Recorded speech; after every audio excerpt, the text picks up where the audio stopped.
The Ohio State University's veterinary care is some of the best in the country, and this is probably one of the reasons why as well. We're at OSU's Veterinary Urgent Care in Dublin with Joe. Hi, Joe. Hi, Sean. You're a little passionate about this place. I am, yeah. Tell everybody why. It was really important to me to bring urgent care to the repertoire of medicine that Ohio State provides. It's a bridge between primary care and emergency care, which we already have. So how would that work in somebody's life? So it's really for those clients that have a pet that is ill.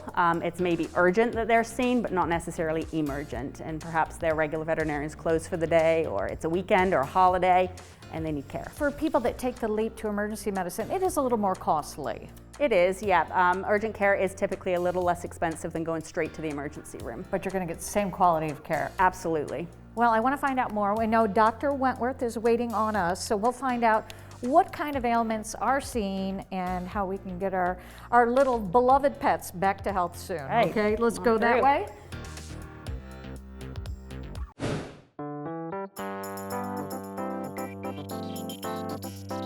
Dr. Wentworth, you have been here how long now? I've been here for 2 years since we opened. Since you opened, I bet you've seen a lot change, huh? There's been a lot of growth, and yeah, we've become quite busy. This place, though, right now, not busy. I guess that's the goal ultimately with urgent care. You don't want animals to have to stay here, right? Right, we see a large volume of patients, but most of them don't require hospitalization, and so most of them get home with their family shortly after arrival. Give me an example. What would bring an animal to urgent care, or why should somebody bring an animal to urgent care? So anything that's urgent but not emergent, and sometimes that's hard to define, but examples might be things like ear infections, vomiting, limping, skin concerns, coughing, those sorts of things. But the primary might not be open. Sometimes they're not open on the weekends, so that would be, this is kind of just a nice piecemeal in between. It's a bridge between, like you had said before. Exactly. We try to give people peace of mind that their pet can be comfortable and safe overnight until they can regroup with their family veterinarian. Right. It looks like you have state-of-the-art everything. You know, all this equipment, I don't know what it's for, but it looks amazing. Well, this is an oxygen cage, so we might use this to help stabilize a patient that came in with respiratory difficulties, and that pet might ultimately need further care at the emergency hospital on campus, but we have these tools to help get them there. And then you have, that's ultrasound, right? We have an ultrasound, we have an isolation unit. Oh yeah. You've got everything, state of the art. However, I do notice we do not have a lot of animals, and that is because either they're going to be in the primary situation or you stabilize them. How do you stabilize an animal to send it then on to emergency? We make sure that their pain and distress is controlled, their disease process is controlled enough that they can safely travel in a vehicle.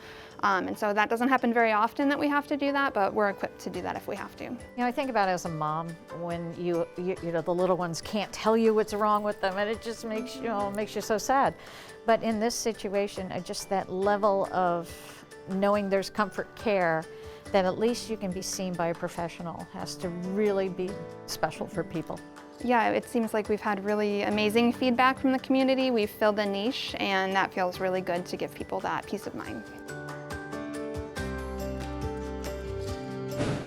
Is this a highly desirable place to work? I would think it'd be. I think so. We have a great team. We are actually seeking licensed technicians and assistants to join our team, so I can't speak more to how great of a place it is to be employed. It is fast-paced, but it's a very supportive environment, and you see a really wide breadth of different kinds of cases, so every day is different.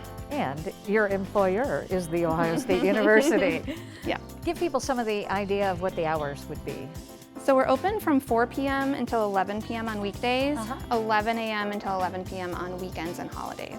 So, like you said, if it fills that niche in between, if you have any doubt whatsoever, and it's a little bit less expensive than going right to the emergency room, right? It is a little bit less expensive and a little bit faster, considerably faster in many cases. But the same level of care. You gotta love that.